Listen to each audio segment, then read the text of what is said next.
Alrighty guys, so we are seeing a continuation of the sell-off, and the retail traders are at this point are just becoming an exit liquidity for the big players.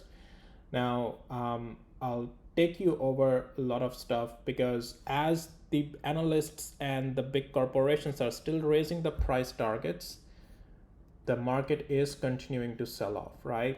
Now, we had Samsung earnings also. Well, the Samsung reported their earnings yesterday and all.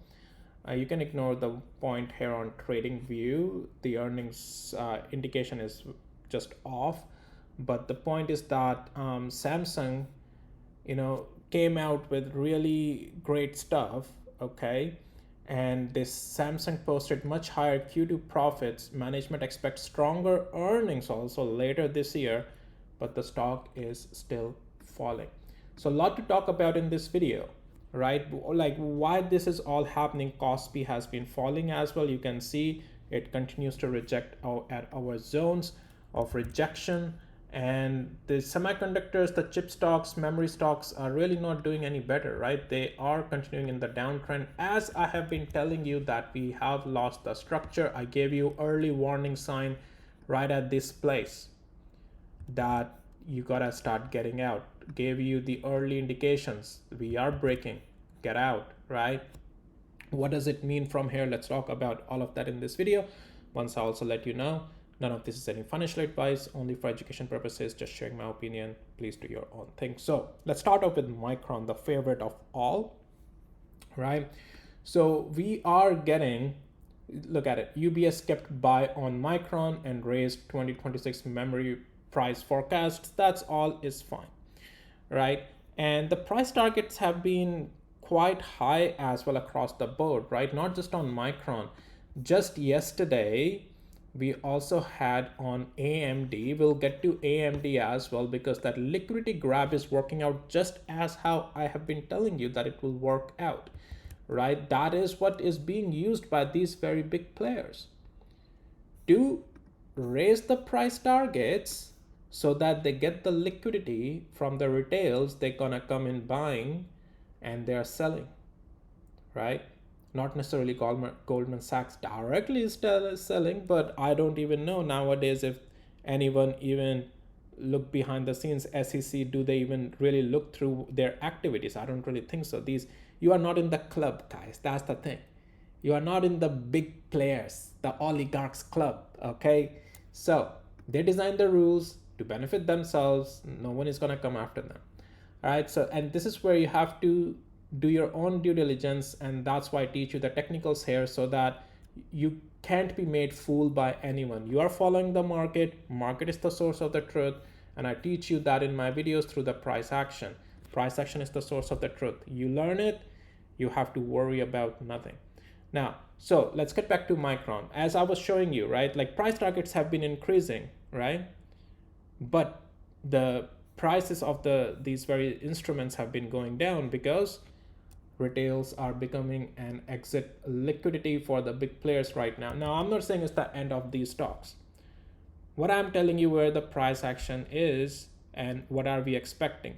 If any upside or turn around in the direction has to happen, I'm saying turn around for upside here because we are in the downtrend. If any upside has to build, what are the zones to watch as well for that? Because without that, we are then just trading on a hope, and that's not the way.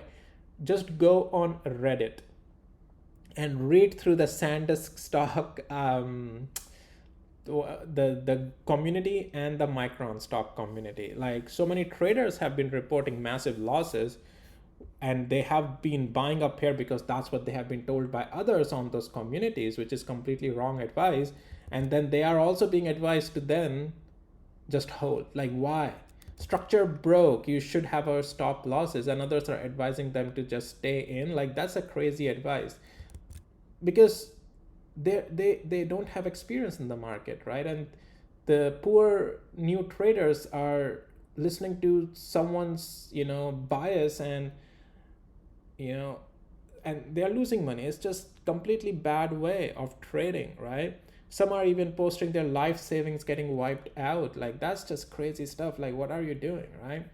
So anyways, let's take a look at the price action, right? So Micron as we lost 1100 and we did test the loss of that, and we have been continuing lower, right? And I explained you why it's important to, once the structure starts to break, you have to manage the position, because sure, this very day we did get bought up a little bit, but the price action still remained weaker, right? And the next day when we lost it, if you would have just stayed on the hope, oh, it's gonna get bought up, look at it, you lost the money. And that's the whole point. Once the price action starts to show weakness, you have to start to size down the position. Now you get my point, all right? And so, and that's why it's important that you trade with the price action, you manage the position, never question the price action. You have to follow the price action, what it's telling you. Okay, you can be right in the hindsight 1 out of 100 times, but 99 times you will be wrong in the hindsight. Well, in the hindsight you can be always right, but my point is that if you use hindsight to prove why you were right, you can be right 1 time out of 100 and you can feel great about yourself that very moment. But you are just doing yourself a foolish favor. You are making yourself a fool, and because you are just looking things in the hindsight, you have no experience then of really understanding how the market works. Okay, so and that's where and that's why, as you can see, you can't hold on the hope once the price start to break. It didn't get bought up here, right? And that's the whole point, because once price action loses, you don't question it. Okay, you gotta accordingly manage the position and look at it where we are now. So the point is that right now on Micron especially, you cannot expect upside right now. This very zone up here, $970 zone, is your continuation of the ongoing resistance zone. You cannot look any upside unless you start to see regain above 950 now.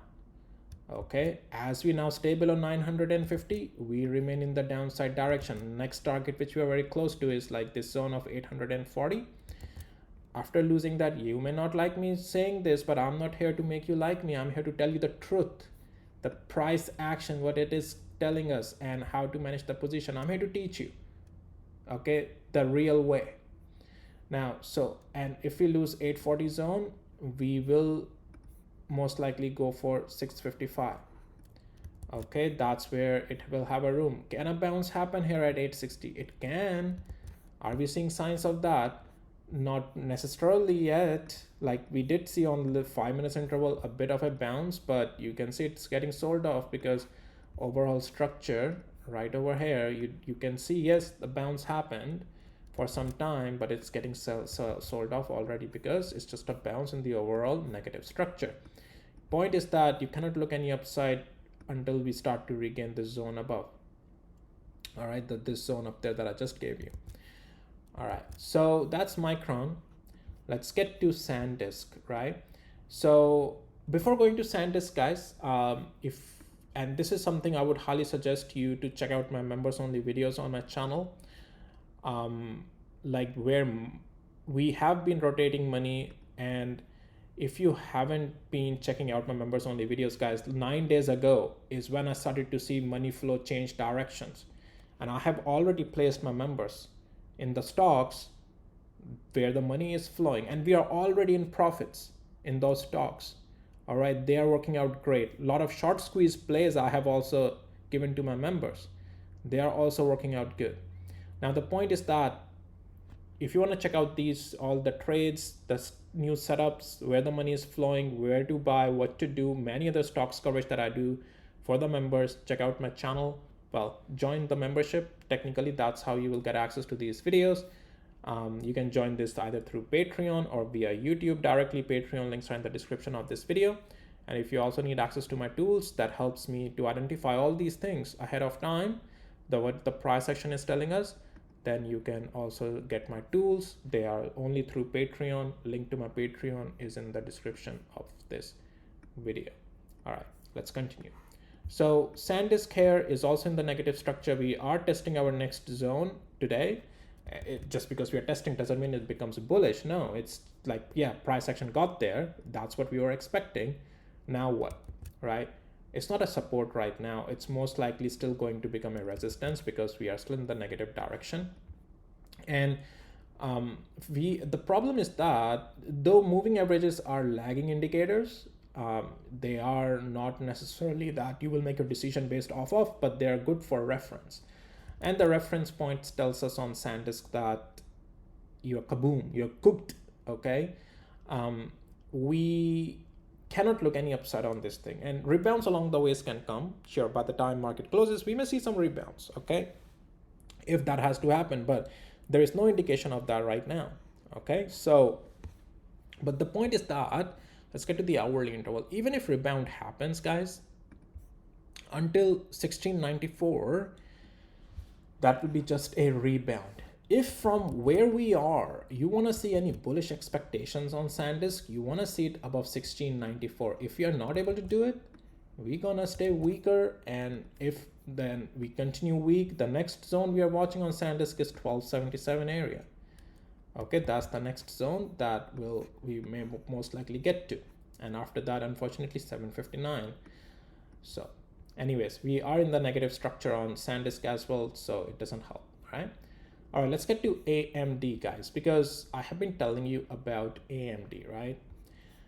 Yesterday, I told you about, and well, over the weekend, I told you about this level, 528. If we regain it, we can again test the liquidity zone, but it doesn't mean that it's gonna make new highs. It's just that it's just a liquidity zone will be tested again.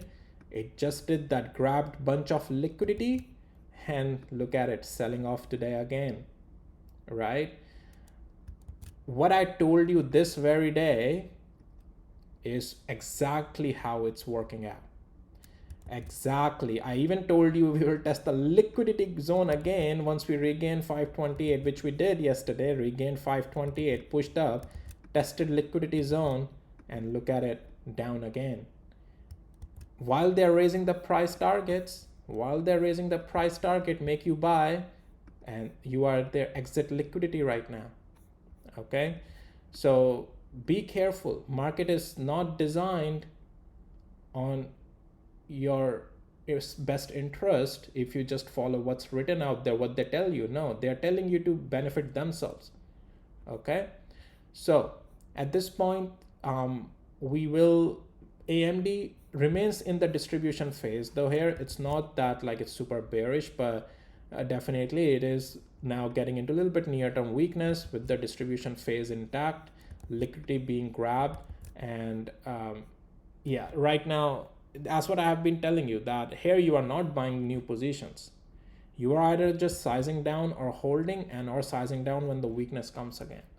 And that's pretty much what AMD is. Let's take a look at Nvidia.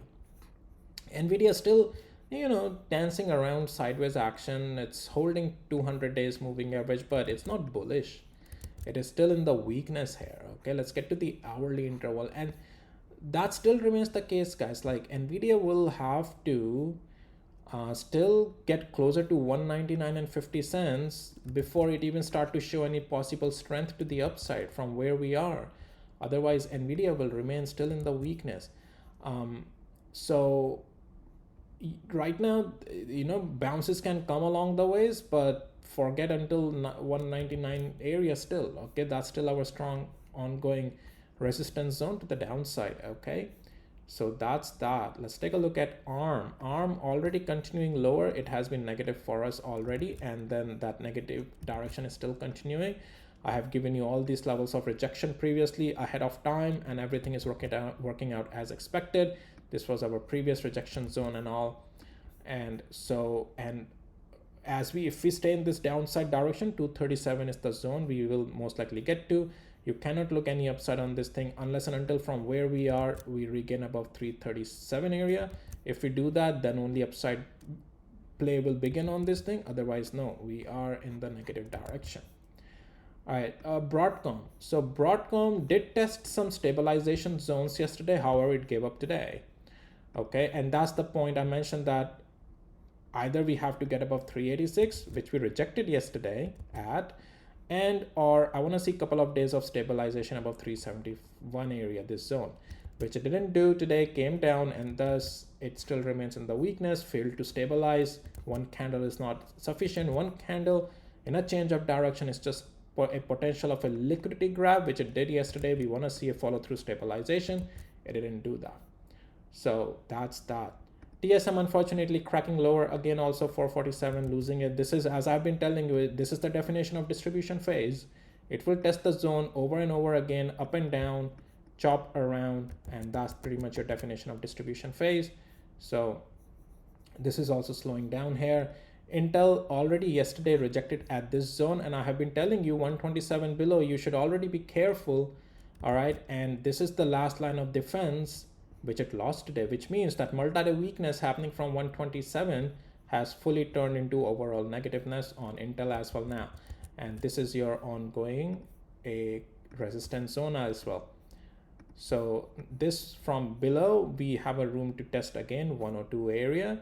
So as we get there, that's the zone to watch now. Okay, and after that zone 102 around, technically we have a big drop that we can go on Intel. Pretty much again, you cannot look any upside unless it gets above 116 again. So yeah, that's pretty much what your Intel is. All right guys, let's take a look at Seagate. We'll wrap up with that. And Seagate also is in the decline. Nothing has changed on this thing.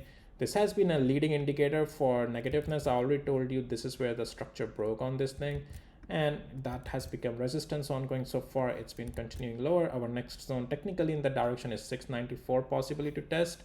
Let's get to the hourly interval, and on the hourly interval also, if any bounce has to come here, which it is showing some signs of a bounce at a significant level, but it doesn't make it bullish. Even your rebound will not begin unless and until it regains above 841 and 40 cents area. Okay, until there is even just a little bit of a feeble rebound. Only above that you can expect another leg of a rebound. Overall bullishness is still very far away. If it has to come again, it's just not, I just don't see any signs of that, right? Okay guys, that's all I had for you in this video. I wanted to just show you Kospi and all. If I'll do another video later today, I will tell you Kospi again. But as you can see, it kept rejecting at our that trend reference line, came down, in the rejection, right? Really quickly show you SK Hynix as well, continue to reject in our zone. As I told you previously, these are just the rebounds, right? We got the rebounds and rejection, continued lower. Samsung, great earnings, but as I said to you guys yesterday, yes, it's showing some signs of a little bit of a push up, but don't get too early on this thing, as if it still has a room to crack below that, and it did that yesterday and continuing lower. Now, can these things bounce? Well, it will still have to regain technically those zones above before those bounce will be any meaningful. All right, otherwise they'll be just bounces just like that previously, and that didn't change the direction, right? Because that bounces doesn't have to change the direction, guys, right? We have to understand the price action. All right guys, that's all I had for you in this video. Let's see if any buying happens by the time market closes. So if bounces happens, but the point is that bounces may just remain bounces until and unless they regain those structures and the zones that I gave you in this video, then only things properly will have a room to turn around, otherwise no. All right guys, that's all for this morning update, and with that I'll see you in my next videos. Take care, bye.